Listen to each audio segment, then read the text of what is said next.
Hello and welcome to Educational Opportunities.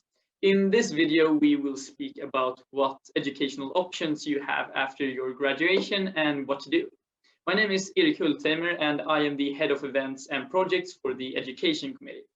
And my name is Sören Schüttrup and I'm the Head of MSc Programs. So what is the Educational Opportunities? Well, it's a new initiative from the Education Committee that we have created to make information about further studies after your graduation more easily available. And this first video is about which master programs you can apply for after graduation. So what will we do today? We will be talking about first the introduction and the expectations. That's what we're kind of doing right now. Afterwards, I will talk about what types of degrees there are, what you can do essentially after you're done with your bachelor's. Then we will talk about how to choose the right university, then the application process and especially standardized testing such as GMAT and GRE, as well as English language proficiency tests. Afterwards, we will be talking about the costs of studying at a master's level, as well as funding, and then we will summarize and give some final tips of what to take into consideration. Afterwards, you will be hearing from Simon, who is about to be an alumnus from SSE and who will be pursuing a master's degree at SSE, and he will be answering some questions and giving some tips for master applicants. Expectations. What can you expect when applying to a master's? First of all, you should know it takes a lot of time to apply, so you should start early. It takes a lot of time to find the right program. It takes a lot of time to gather all the necessary documents, and it takes a lot of time to complete the necessary tests that you will need to include into your application. And at the end of the day, you will actually have to finish your application. So starting early is really a key part. But you're actually doing a good job because you're already listening to this video, and that's the first step. What types of degrees are there?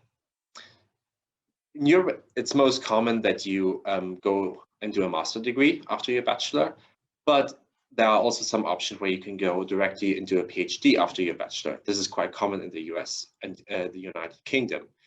These programs usually take about 5 years, but a lot of applicants in practice do have a master's degree, although you don't technically need it. When applying for a master's degree, you can look at whether or not you want to do a 1-year degree or a 2-year. There are also some other programs that are 1.5 years long or that are even longer than that, but this is the most common setting. The benefits of a 1-year degree is that it's often cheaper because you spend less time studying, so you have cheaper living costs, and you can also start working quicker at the end of the day. The downside is it can feel very compressed to you, and you will have to start very early on with your master's thesis. Essentially, from the beginning, you need a very, very good idea what you want to write about. And then finally, you also need to start looking for jobs right from the beginning, essentially. If you pursue a 2-year degree, for example, like the programs that SSE offers, then you will have a bit more time to settle in and get to know the location, get to know the people. You will usually get a bit of a more extensive education, so cover a bit more ground. And it's more common that you can actually do an exchange semester if you want to. The downside is it's a bit more expensive in most cases because you actually spend more time living in the city, so you need to plan with more money for living costs. And the question you should ask yourself, does a 2-year degree really provide additional learning to you, or does it mean that it's starting at a lower point? You will just have a lot of repetition at the beginning. Let's move on to how to choose a university. And the first warning here, there's no patent recipe how to choose a university. So this is going to be just a broad guideline what to maybe consider. The first thing to consider are rankings. Rankings are quite a common tool to get a rough understanding of how good is a university, how does it compare to others. And common types of rankings to look at is the Times Higher Education ranking, the top universities ranking, which is quite US-based, I would say. And then the Financial Times ranking, which is actually very much used by SSE themselves. There are different types of rankings. There are overall rankings, there are subject-based rankings. It's good to look at both of them, I would say, and they're usually a really good starting point. Rankings do have their weaknesses. They're not necessarily objective. If you really are interested in finding out what's the benefit and problems with a ranking, you can always check out the methodology they're using and how they're comprised. But that's not technically necessary. The second thing to consider is the location. Sometimes you have a very clear preference for a location, or you clearly dislike a specific location. So that can be also a good starting point to narrow down your list of choices of countries you're interested in. Also, sometimes it can be useful to have a look at where you want to work in the future. If you already have a clear plan, it might be beneficial to be there, because you will most likely meet a lot of companies there on fairs. For example, if you look at Handelsdagarna at SSE, most of the companies you meet here are Swedish companies. They might be international, but they're Swedish based, or they have a heavy representation in Sweden, or they are the Swedish offices of international consultancies. If you want to work in a different country, you can better make connections if you actually study there. Another factor to keep in mind are costs. Costs for a master's degree can be quite significant. And here it's important to keep in mind, not all universities are tuition free, especially if you look at the US and the UK.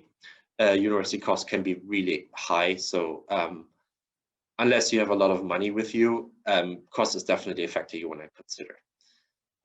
Something to keep in mind here as well, to a smaller degree, is living costs.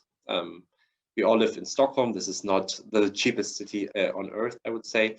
But if you want to move to other cities such as London, you will probably have to spend even more money, while other cities will be can be significantly cheaper. The most important factor probably to consider is the program itself. So when you're narrowing down on universities, you want to really look at what the program looks like. The program should in any case really fit your interest. So kind of thinking about what you want to pursue in the long run can be helpful, or what you're interested in is really a key point here.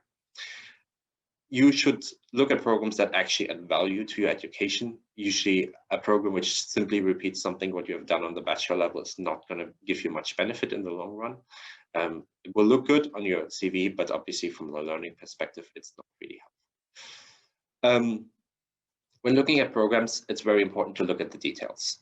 That's absolutely a key aspect. Usually you can look at the structure, like what kind of courses you will have to take, what kind of courses you can choose, and you can actually look at individual courses, what they will cover. And looking at these details is actually quite relevant, because a lot of times programs can have a very nice sounding marketing name, but they can actually be quite different, or you can maybe expect something very differently from the name than what they actually will offer to you. So looking at the details here is really, really key. And then finally, two more points to consider is the general university environment. If you really want to go abroad during your master's, you want to look at exchange partners for sure. I want to see if you can find something interested there. Exchange partners can also be a good factor to consider when you want to find out where a university compares to others. Do they have attractive exchange partners? Do they work with highly competitive universities together? Looking at extracurricular activities can be very sensible. For example, when you apply to SSE, you should always keep in mind that, for example, a lot of the things you can do here come from SASE, and that will be a large part of, or can be a large part of your student life, and it can have a huge influence there. So looking at what you can do if you want to pursue specific sports, for example, can be a very interesting thing to keep in mind. And if it's a business school, what you might want to consider also is, what do they offer on the side? Do they offer a career service? Do they offer really a lot of opportunities to meet companies and connect for the future job market? And then finally, something to look at are entry requirements. It's okay here to dream big, to kind of think, what's the limit? Where do you want to, what's your dream at the end of the day? And consider reaching for the stars here. But at the end of the day, you want to make sure that you can end up somewhere. And depending on your previous education, depending on what grades you have gotten so far, that we will cover this later on. This is maybe not necessarily an exclusion criteria, but it maybe helps yourself to kind of understand where you are in relationship to the people you're competing with. And it can be helpful to understand what you should actually aim for when applying for a university. Talking about entry requirements. So next we're going to look at what you need to do when you're actually applying. And there are really like 5 things to keep in mind here. The first step is standardized testing, which are typically the GMAT and the GRE. English language proficiency, the motivation letter you have to write, recommendations, which is a lot of times optional. And then there are other factors that count in this as well. And we will talk about these things now. Standardized testing, what is that? It sounds a bit weird, right? So the goal is here to have something for universities which they can compare people from different backgrounds, different bachelor educations on with. And usually it's a test that looks very much the same for everyone, but it is adaptive to your skills. So as you're taking the test, if you do better, you will actually get harder questions, and if you do worse, you will get actually easier questions. And the most common test of this type is the GMAT, but especially if you're applying to economics or non-business masters, you will most likely find that the GRE is much more common to take. Oftentimes, you can actually do both, but this is something you really want to check, because if you have taken the tests, as you can see from below, they're quite expensive. They take a lot of time to do, so you really don't want to redo them just because you missed the right test at the beginning. You have to do a different one. It takes quite a lot of time to prep for these tests. A lot of people spend 2 to 3 months on them. A lot of times it's more than 100 hours, which you will spend in testing time. They're also quite expensive, so you can retake them, but you would try not to retake them because they cost like $205 for the GRE or $280 for the GMAT. And additionally, a lot of people also buy prep material for this. So make sure that you're actually be successful on the first time if possible, and really put in the time to do it, and make sure that you actually take the time to be well prepared for them. And then secondly, ensure that you have time to retake it if you need to. So make sure that you don't plan to take like the GMAT 2 weeks before your application deadline, and then you realize because you had a bad day, which everyone can have, that you fail it, and then you can't redo it, and you will be stuck with a bad result. Let's move on to the topic of English language proficiency. The goal here is to kind of find out if your English is good enough to do a master's. And we all kind of feel, since we're SSE students, we have been taking classes in English, so we all kind of feel our English is good enough. The problem is we have to kind of prove this to the other university. And for that, a lot of universities rely on testing. The most common tests are the ELTS and the TOEFL test.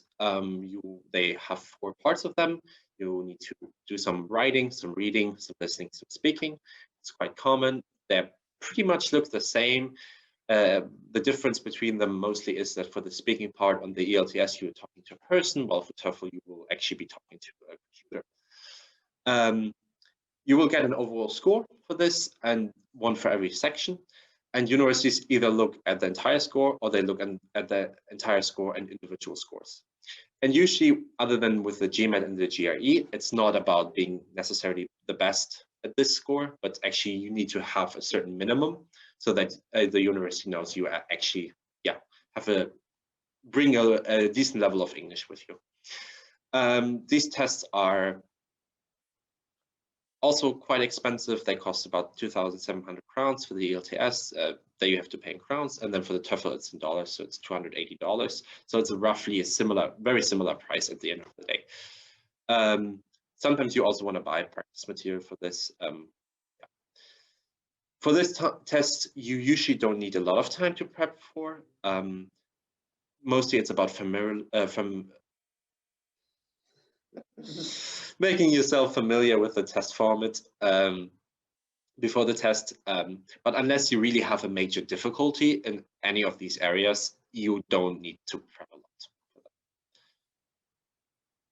So we have talked about the standardized tests and the English language proficiency, and these are the 2 major tests. Let's next talk about motivation, or the personal letter. There's not really a whole lot to say about this. A lot of universities will ask you questions, what they want to know from you. What you want to do, obviously, here is to show that you have actually looked at the program, that you're actually interested in going there, and that it is not about yeah, just your third choice or fourth choice. So universities want to feel like you really want them or you really want to be there. So make sure that you show your interest in the motivation letter and that you understand what you're applying for. Then usually you also have to submit a CV. Again, nothing fancy. Some universities take previous work experience into consideration when choosing applicants. So yeah, CV is quite common. Then sometimes you have to submit a recommendation letter. I think for SSE, for some programs, this is optional. Sometimes it's a pre-requirement, really differs between them. A recommendation letter should provide a benefit.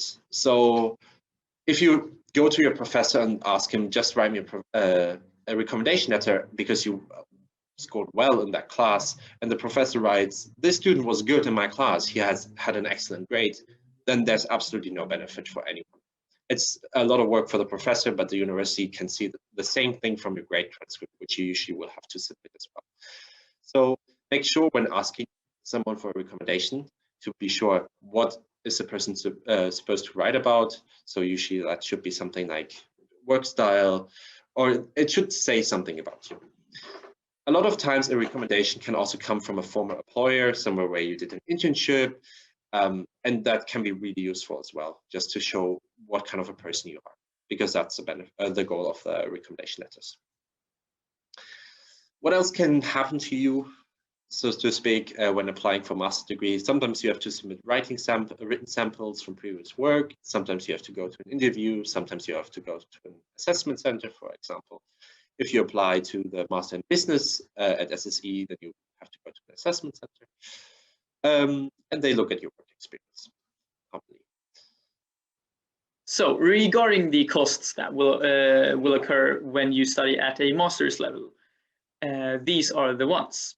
So first we have the tuition fee, which will vary depending on which university you apply to and go to. We also have the application fees, which are more or less a fee for your application to a university. So this is why it's kind of important to actually know which universities you want to apply to. Both of these fees also vary from university to university, so you will have to contact them personally and see what the actual fees are. There will also be, as mentioned earlier, some test costs, for example, the GMAT cost and GRE costs. There will also be some housing costs if you, for example, move abroad, because Stockholm is an expensive place to live in, but for example, in the UK or in the US, there might actually be a higher cost for living. So if you study abroad, you will also receive a CSN, a student aid, if you are a Swedish national. So if you move within the EU, you will most likely get it if you study for at least 3 weeks at full time. And if you study outside the EU, you will need to study for at least 13 weeks. There will also be insurance and healthcare costs, which you will have to check with your private insurance company and see if your current insurance is valid in the country you will move to, or you will have to contact another private insurance company to check which options are available for you. So regarding the funding of the tuition fees, well, if you need funding for your tuition fees, as I said earlier, that is something that you will have to contact your university to see how much they are. And if you are a Swedish national, you will get the same amount of CSN if you study abroad as if you would study at a Swedish university. There are, however, some qualifications for you to actually get this CSN, and one of them is that if you study outside of the EU, you need to study at full time. Another one is that if you are studying within the EU, you need to study for at least 3 weeks, and if you study outside the EU, you need to study for at least 13 weeks. The thing you're also going to has to end with an examination or a degree, which is also one of the qualifications. And the last one is that the education you're actually going to is approved and recognized by the University Council or CSN. That is something you have to look up and see if it actually has an acceptable standard, or as Swedish godtagbar standard. If you want to apply for a scholarship, you will have to check where you live. For example, if you live in Stockholm and study at SSE, you will have to check with Stockholm's landsting and go to their website and check which scholarships are available for me and what I want to apply for.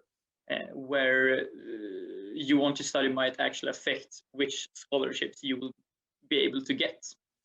So if you're a second-year student, you should definitely start looking now, because some of the scholarships actually, you actually need to apply to them almost 1 year or even more before you actually start studying at this specific university. So first-year students and second-year students, yeah, just start looking now if you're already set and sure where you're going to apply to. And down here you can also see some of the websites for UK scholarships, US scholarships, and also a website for multiple different countries with scholarships. Next, let's talk about when to submit the application. This is the final step, really, and it's quite important to know these dates because they will affect your timeline and when you will need everything to have everything ready. So oftentimes there are actually multiple rounds, like early bird, regular, late round. And generally, it's better to be in an earlier round, but obviously at the end of the day, it's really important that you don't try to get into an earlier round at the expense of your application, at the expense of the quality of the application. Something you want to keep here in mind is that some of these deadlines are very, very early. Like first rounds close as early as October or November. So if you want to be apply in the first round, then you should really start early onwards and make sure that you have everything ready by then. Some universities have rolling admissions, which means applications are evaluated as they come in. Some of these rolling admissions open already in September. And what's very important here, you don't want to be too late because they fill up their spots as they go. And if the spots are full or if there are very little spots left, the competition becomes higher and it's really difficult to get in. One thing which is really important here is you want to make sure that you note down the deadlines when looking at schools. We talked about this earlier when looking at schools before, when creating a broader range essentially of what schools you're interested into. Then make sure that you wrote down when do I need to apply, when do I need to have everything ready. Let's continue with the summary and some final tips. We have already mentioned this a couple of times, but you can't stress this enough. You want to start as soon as possible. Really, you should be looking at this first thing after your exams. You should start by shortlisting some interesting universities and programs, then check out their requirements and their deadlines to get a general sense of what you actually need to get and what you will need. A lot of times you can actually see also how past classes look like, so they can kind of give you a sense of if you can actually have a realistic chance to get in. Then, as Eric already mentioned, you should check out scholarships and funding very early on in that process as well, and you should start applying for them. Usually you apply for scholarships even before you apply for the universities. Then the next step, and that's something you want to ideally also work on during the summer, you want to start preparing for the GMAT and the GRE and the English test, and you want to take them with sufficient amount of time. And then make sure to, if you need a recommendation letter, make sure to reach out to your professors early enough or your employee. They don't like to be stressed about this. So yeah, make sure to give them a sufficient amount of time to actually write a high quality. And then the last step is to finalize your application. Hello, everyone. My name is Simon, and I've previously and very recently gone through the application process to master's programs abroad, that being both in the US and in Europe. And the schools I've applied to have focus on finance, economics, as well as international business. What did you consider when choosing the universities you applied to? I think that the first thing that I considered, which is the same as a lot of other people, is the rank and the reputation of the school, which is of course very important. I think the second thing that I considered was the school in particular, and if the program that they had was something that interested me and if it made a good fit, meaning that was I allowed to choose my own courses? What was the structure? Would I be able to integrate well with the culture there? I think that that's important. And the third thing that I looked at was, where do I see myself working in the future? If I see myself working inside Europe in the future, then going to a European school might be more suitable. If I see myself working in the US, it's much easier to get a job in the US if you have graduated from a school in the US. So that is very important to keep in mind. Where do you see yourself working in the future? What do you consider to be the most important factor when you decide on a good fit? I think it is quite important to think about the location, the composition of the students, as well as what doors that the students or what doors the school opens to you in the future. That's the main factors that I looked at. What is your best tip for writing a successful personal statement for a college application? Okay, so there's a couple things I would think about. And the first thing is, just as when you apply to a company, applying to a school is quite similar. You need to think about that you personalize the essay for the specific school that you're applying to. For example, some schools will be quite research oriented, so they want all their graduates to go into research and conclude a PhD after their studies, while others are more practical and they want you to be a great alumni that gets a very prestigious job at a multinational company. So really think about where you're applying and see how do you fit into that. The second thing that I would want to mention is that you really want to show how you're a good fit for that specific program. So sharing how you are as a person and how you will benefit the school while you're there, but also as an alumni.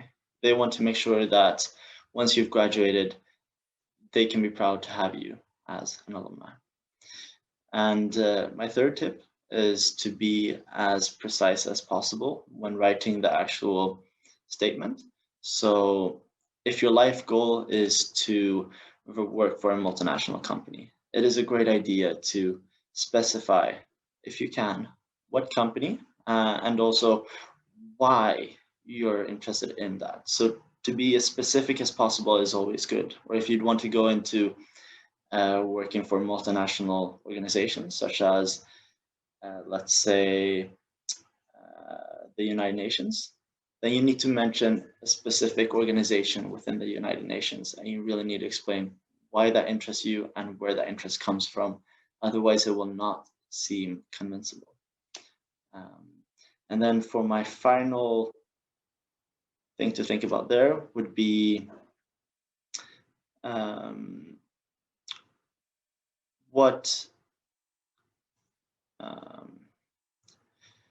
it would be to press on a couple of things throughout the whole essay. How are you a good fit for the program? Why this program suits you, and how this program will allow you to complete sort of your goals with your future career. And also how you as a student can give back to the community at the school, either while you're there or as an alumni. That's some of the things that they will want to see in your application. If you would tell future applicants one thing that you wish someone would have told you before you went into this process, what would that be? So when it comes to international applications, as I think have been previously mentioned, you need to take a couple of exams. May that be the GRE or the GMAT, as well as an English exam, for example, the TOEFL test or the IELTS test. And for you to be successful, you need to put in a lot of effort into those tests to get a score that allows you to come above a certain hurdle. Otherwise, they will simply discard your application. So try to be as early as possible with preparing for that process, and ensure that you have enough time to maybe take that exam 2 or 3 times for you to feel satisfied with your score is very important. But when you apply to a school international, you also, in an international school, you also need to take into account that they look at a lot of different factors. It's like when you apply for a job, they will look at that, but then your personal statement, as well as your grades, also very important. So think about what your weaknesses are and see how can you complement that with something else. And if you realize that you do have a weakness, maybe that a certain period in school left you with quite bad grades for a semester, see if you have an explanation for that, and try to don't neglect that process. You want to explain to them why that could be the case, because they will notice it. So instead of disregarding it, try to come up with a good reason for it, and that could definitely help you. If you like this presentation, make sure to leave us feedback.